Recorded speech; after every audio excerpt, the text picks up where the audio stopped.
Futebol Jovem Pan. O Palmeiras empatou e o Internacional venceu. Com isso, a diferença do Verdão na liderança do Campeonato Brasileiro caiu para 8 pontos, faltando 6 rodadas.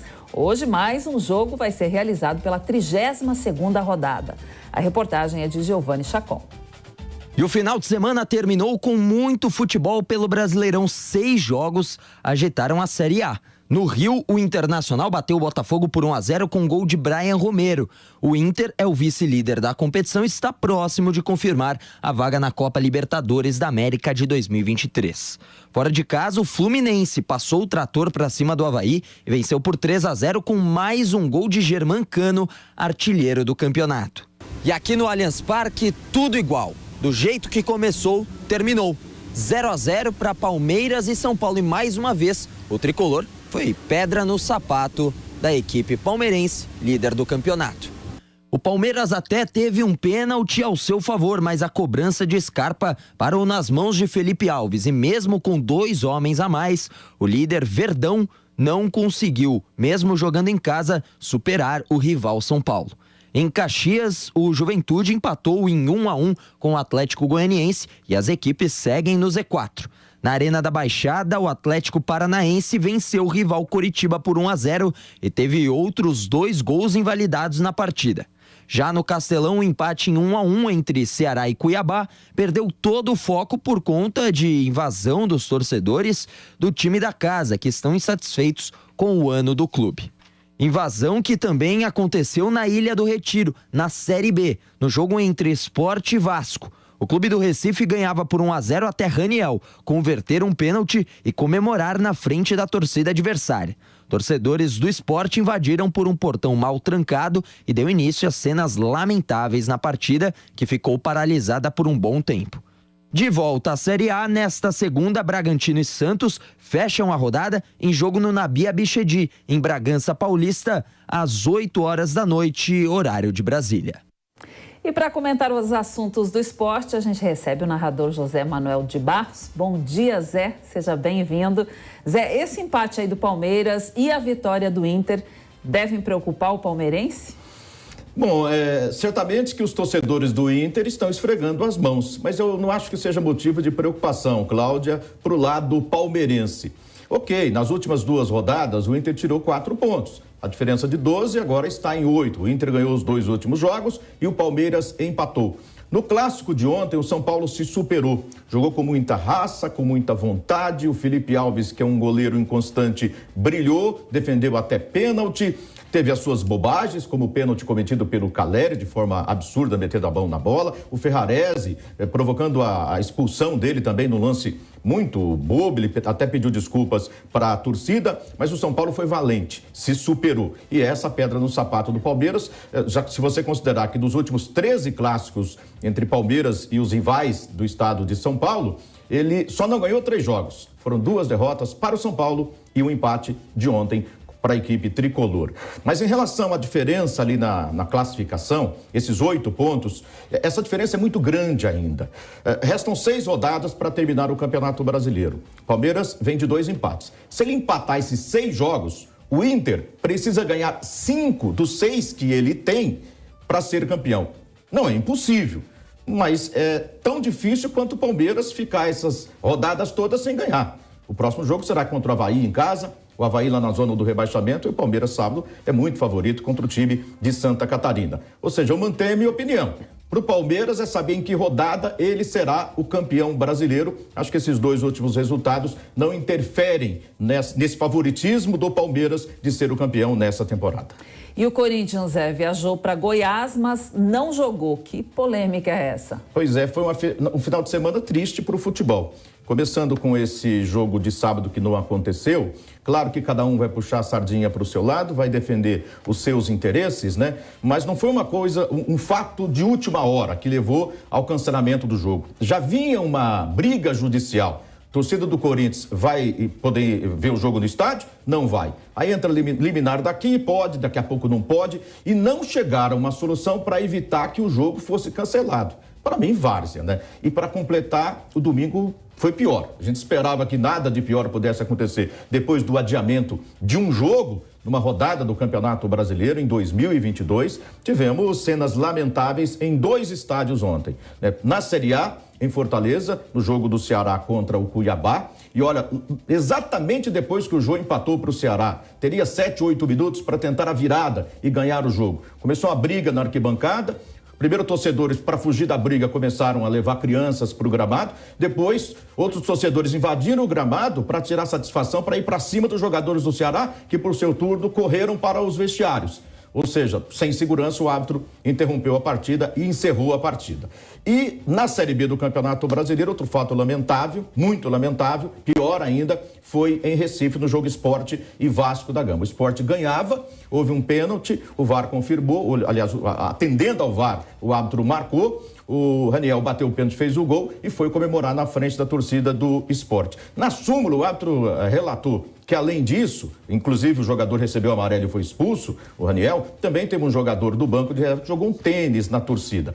Torcedores do Sport romperam um portão, derrubaram um portão, houve um início de invasão, 2 pessoas foram agredidas, uma bombeira, um bombeiro, foram agredidos no gramado. Há relato de tentativa de agressão a jogadores do Vasco. O Vasco foi para o vestiário, não voltou. O árbitro esperou 45 minutos e, por falta de condições, também encerrou a partida. Cenas lamentáveis. A gente só espera que as autoridades, que o tribunal tomem atitude urgente. Quem sabe hoje a própria CBF está pedindo medidas drásticas, punições severas nos 2 casos, tanto de Fortaleza quanto de Recife. Vamos aguardar para ver o que vai dar isso, né, Zé? Agora, hoje tem Bragantino e Santos. O que a gente pode esperar desse jogo?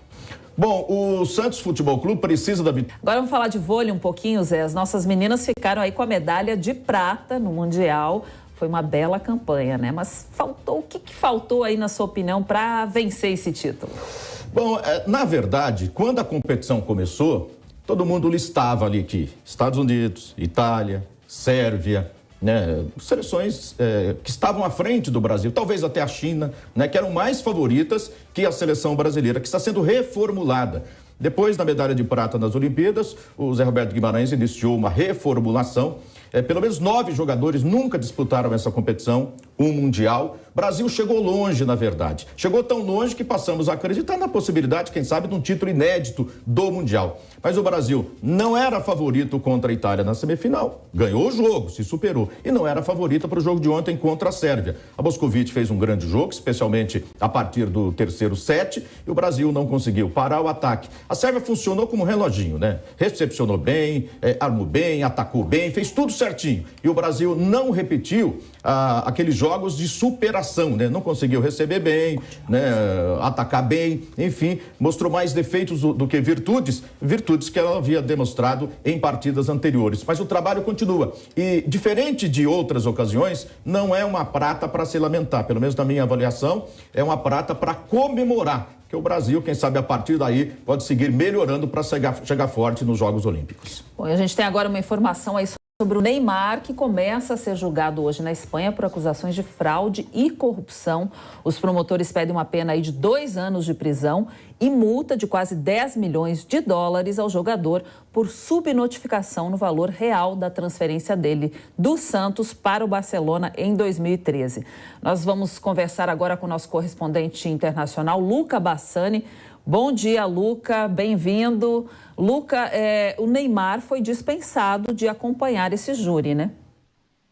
Bom dia, Cláudia, todos que nos acompanham. Foi sim, o juiz, considerando também que o Neymar jogou ontem pelo Campeonato Francês, o liberou e deixou apenas que os advogados seguissem nesse processo, que provavelmente terá seu veredito talvez na próxima sexta-feira ou talvez também na outra semana. O caso envolve a transferência do jogador brasileiro do Santos para o Barcelona, ainda no ano de 2013, na qual há indícios de um crime de corrupção privada, algo que no Brasil não é crime, mas na Espanha é crime. A empresa diz, um fundo de investimento chamado DIS, que tinha cerca de 40% do valor do jogador, ainda quando o Neymar era um adolescente, diz que as transações foram feitas com valores errados. Alguns falam que a transação oficial foi na faixa dos 17 milhões de euros, enquanto, na verdade, chegou perto dos 60 milhões. E como eles tinham direito de 40% da transação, obviamente que perderam dinheiro contra isso, de acordo com um esquema que supostamente a família de Neymar, seus empresários, que incluem o seu pai, que também está sendo processado, a própria diretoria do Santos e do Barcelona, fizeram longe dos holofotes para tentar, de certa forma, salvar um dinheiro, algo que está junto na acusação de fraude e também de corrupção privada, como eu disse, que é crime na Espanha e não crime no Brasil. A promotoria pede a condenação de Neymar para 2 anos de prisão, além também do pagamento de 10 milhões de euros como uma multa, e também a prisão dos demais dirigentes, tanto os do Barcelona, 5 anos, e provavelmente da sua família. É uma situação muito delicada, lembrando que Neymar será talvez um dos jogadores mais experientes que liderará a seleção brasileira no mês que vem na Copa do Catar, e tem esse grande revés. Alguns acreditam até que possa ser costurado um acordo entre a acusação e a defesa que fique apenas no campo financeiro, com o pagamento de uma multa, mas nós sabemos que a justiça espanhola tende a ser bastante rígida em alguns momentos, e portanto vamos continuar acompanhando esse caso, que é mais uma dificuldade que o Neymar enfrenta de algo que faz quase 10 anos que aconteceu, né? É isso aí, obrigada aí por enquanto. Então, Luca, que volta com a gente daqui a pouquinho também. Vamos voltar com o Zé, então, polêmica forte aí do Neymar, né, Zé? Ele pode ser até preso por essa condenação, né? Não é o primeiro jogador, o fisco espanhol é bastante duro em relação a essa questão. Vai fundo, o próprio Messi já foi julgado por conta disso e tantos outros jogadores. Há jogadores que até deixam o futebol espanhol para tentar fugir dessas questões, né? Mas há muitos anos, desde que o Neymar foi negociado, a Disney está brigando pela parte que ela acha que ele cabia e que não foi dada, que houve alguma coisa de errada ali nessa negociação. Eu não vou entrar no mérito da questão, essa discussão já vem de há muitos anos, envolvendo Santos, Diz, Neymar e a família dele. Eu só espero que coloquem um ponto final nisso. Não acredito que resulte em prisão. Geralmente o máximo que acontece é um acordo para pagamento de multa aqui, de multa ali, e a vida segue. Acho que não vai respingar, atrapalhar a presença dele com a seleção brasileira na Copa do Mundo, mas a gente sempre lamenta, né? Porque hoje teremos a eleição do Bola de Ouro, lá da revista France Football, que elege o melhor jogador do mundo, né? No futebol masculino, também no futebol feminino. O Benzema, que é jogador do Real Madrid, francês do Real Madrid, deve ganhar, é o favorito para ganhar. Neymar não está lá. Queria que o Neymar estivesse disputando essa bola de ouro. Os brasileiros são Vinícius Júnior, Casimiro e Fabinho, né? E a nossa expectativa é para saber em que colocação vai ficar o Vinícius. Será entre os 3? Eu, sinceramente, não sei te afirmar em que colocação ele vai ficar. Mas que o Benzema é o grande favorito, isso está fácil dizer. Bom, a gente vai torcer para um brasileiro, né? Com certeza. Vamos ver o que dá esse resultado aí. Zé, obrigada por hoje. Amanhã tem mais. Essa semana temos mais futebol, mais comentários aqui no Jornal da Manhã, segunda edição. E a gente vai falar mais aí de Corinthians e Flamengo. O Flamengo ganhou do Atlético Mineiro do sábado, o Corinthians não jogou, teve um jogo adiado, mas quarta-feira o bicho vai pegar a final da Copa do Brasil, Cláudia. Até lá então, Zé.